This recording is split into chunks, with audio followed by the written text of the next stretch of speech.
Kendra Scott store in New York City, we brought yellow roses to the subway, hanging yellow roses in the subway, passing yellow roses out to people. This is even before Yellow Rose was a brand, but it was like our way of saying the Yellow Rose of Texas, we're in New York. Texas is here, you know? It's just so smart. I mean, listening to this, I'm just like, God, if I'm an entrepreneur, I'm like writing down ideas. Like, how do we just take little things that are real stories in our life and integrate them? Because nothing sells like a story. I mean, I love Elon's line that salesmanship is showmanship. Yeah. And it's so true. If you want to sell, you got to show. And you got to be authentic. And like you said, we all have our own unique story. There's only one of us, okay? Right. And sometimes we want to be like, oh, I don't want people to know that about me, or this thing, this hard thing that I went through. I got to polish up my persona. No, we want all that because your unique story, all the struggles, the triumphs, all of the things have led you to where you are in your life. Talk about those things, build a business around those things, build a life around who you are. Don't try to be somebody else. Embrace who you are. And when you do, people will absolutely be attracted to that because they're going to see authenticity. They're going to see that it's real. And I said this earlier, people smell a fake. Yeah. You know, be your real authentic self. And it's so amazing what can happen. What was it like to work with Dolly Parton? Oh I my gotta God, ask. Codie. I mean, I saw the partnership and was just like, that's the peak. It's the pinnacle. My dream. So I basically was like, before I die, I got to meet Dolly. I watched the movie 9 to 5 on my VHS tape till I wore it out. Okay. I had to get a new one. I'm not joking. You can wear a VHS out, and I wore out 9 to 5. I love that movie. I watched that movie so many times and I loved it. And what's so funny is when I built Kendra Scott HQ, it's got a kids room with, you know, all sorts of kids activities. It's got mothers' nursing rooms. We've got a gym. It's a whole like utopia for working women. And I realized when I started walking through, I go, I built 9 to 5. I built the modern day 9 to 5, what Dolly and friends were trying to create in 1980. I built that. And she's always been this inspiration. She's unapologetically her. She's like, this is who I am. This is what I am. And she's brilliant, right? But she doesn't care. She doesn't let anybody like, this is who I am. And I just remember looking at her and being like, I want that confidence and that kindness and the warmth and all the things she represented. But she is such a badass businesswoman. Like, let's not be mistaken here. She is an incredibly smart businesswoman. And I just thought, oh, I just want to meet her. And so a friend of mine arranged for me to meet her. She was performing in Austin and I got to go and meet her. And I thought that was going to be the end of story. And I met her and I said, hey, I wrote a chapter. I'm writing a book. And I wrote a chapter in my book, 9 to 5, about how much the movie and you have influenced me. And she's like, well, I'd love to read it, darling. Will you send it to me? And I said, oh, sure. You know, and I was still in the writing process. Well, she loved it so much. She said, well, she offered to write the foreword of my book. So now I've got Dolly and I'm like, I don't even know like how to describe that. And as we started to continue to talk, I can't explain it to you, Codie, but like, I just love her. Like, I love her as a person. And she's like, well, we should work together. And I was like, we should work together. And so we decided to do a collab in jewelry. And I was like, let's design every collection after a song. Ooh. And so take the song and we would like play with what the collection is. So not just getting to meet her, getting to know her, getting to work with her, and now getting to call her a friend is, when I say you can't dream big enough, like that was the biggest dream of all the dreams of my life. It's so beyond what I could have ever dreamt. Cool. It's crazy. Yeah, the woman is just incredible. I saw she had an announcement that she's had to delay some shows, which is never a fun thing to announce. But then she writes a line in the delay announcement that's so good. She's like, I got to go to my doctors. They want me to do some surgeries. And this time, it ain't plastic surgeries. She's like, I'm going in for my 100,000-mile checkup. I mean, she's How good was that? Because she's authentic. It's like she knows people give her a hard time for it. She's just going to call the elephant in the room. And I love that. And that taught me so much too. It's like, own who you are. Yeah. Don't try to be someone different. You know, I would walk into boardrooms when I was trying to get funding and I was like, be girly and feminine and all these things.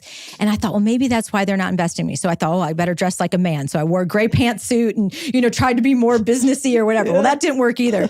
And I was like, and I remember one night and I rewatched 9 to 5 for the 500th time. And I was like, I'm going to be who I am. I'm color, I'm a girl, I'm feminine, I'm all those things. I'm going to own who I am.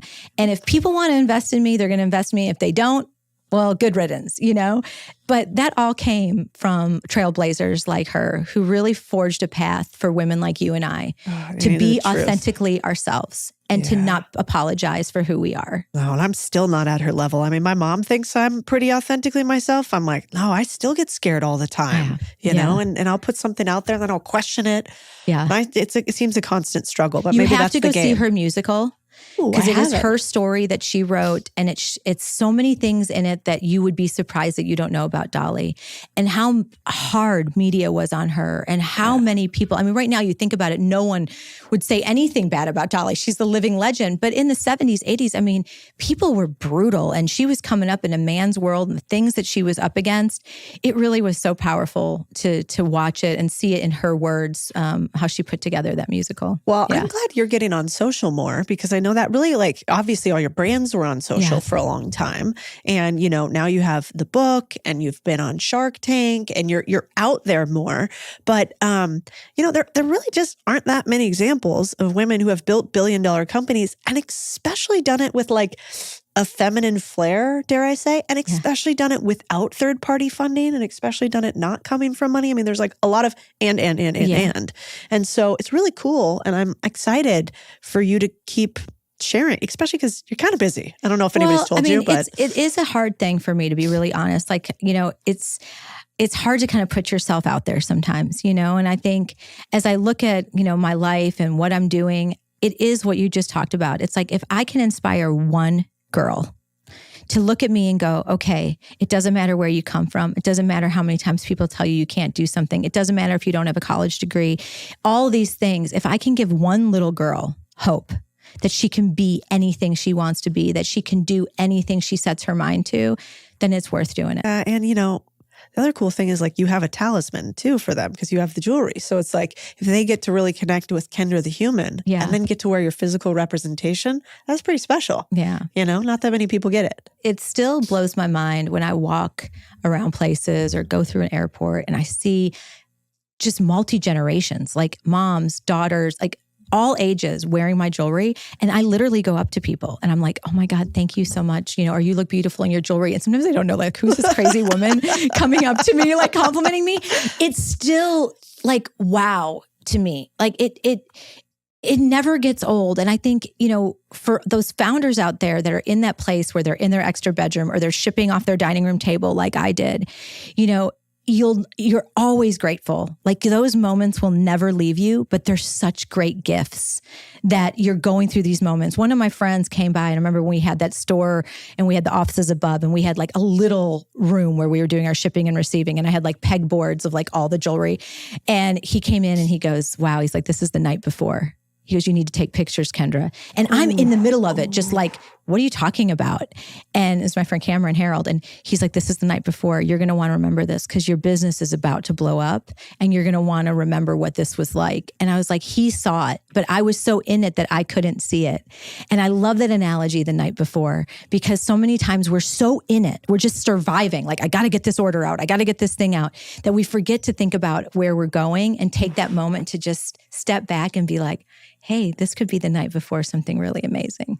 Oh, I got the chills. That was so good.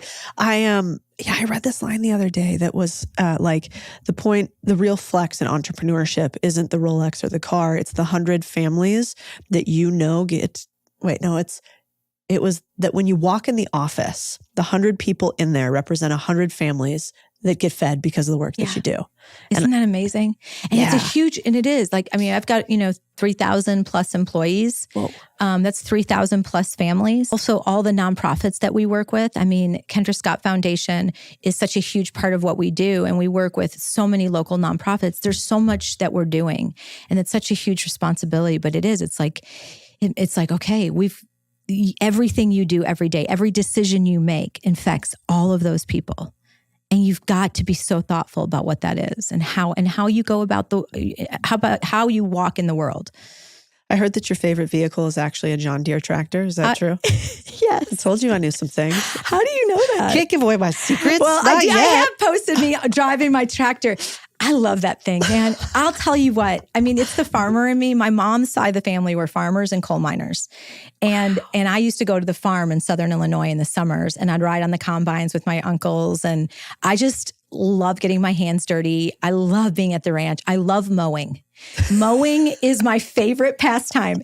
Like, people wouldn't know. The look in your eyes when I you get just excited. said, I love mowing. Maybe the most excited to date. I love mowing. I put on my cowboy boots. I put on my overalls. I get my trucker hat on, and I will mow for hours, Codie. I will mow for hours and hours, and it's quiet. It's peaceful. I think about things. I don't listen to podcasts. I don't listen to music. I'm in my own head, just kind of thinking about things I'm working on, whatever, making really nice straight lines with my mower.